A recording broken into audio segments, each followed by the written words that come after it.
বন্ধুরা, আজকে রিয়্যাক্ট করছি সেই মাইন্ড ব্লোয়িং ক্রসওভারে বাকি হানমা ভার্সেস কেঙ্গান আশুরা। একদিকে বাকি, যার ড্যামন ব্যাগ দেখলে ফ্যানরা পাগল, অন্যদিকে ওমা টোকিতা, যার অ্যাডভান্স টেকনিক হার্টের গতি বাড়িয়ে তাকে সুপার হিউম্যান বানায়।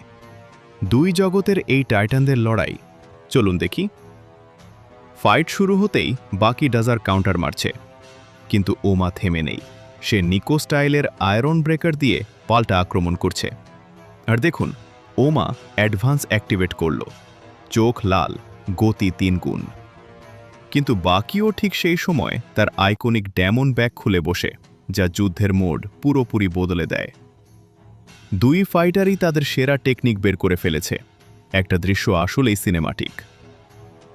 শেষ দিকে ফাইটটা যখন চরমে, ওমামা ড্যামন শবেন আর বাকি অ্যাপাচি ফিস্ট দেয়। যদিও শেষটা ওপেন, আমার মতে বাকির অভিজ্ঞতা একটু বেশি কাজে দিয়েছে। সে প্রাণী, দানব আর মাস্টারদের সাথে লড়াই করেছে। কিন্তু ওমহামাও হার মানেনি, রেসপেক্ট দুই ফাইটারকেই। তো আপনারা কি বলেন, এই ফাইটে কে জিতেছে? কমেন্টে জানান। আর এরকম অ্যানিমে অ্যানালাইসিস পেতে চ্যানেল সাবস্ক্রাইব করে বেল টিপ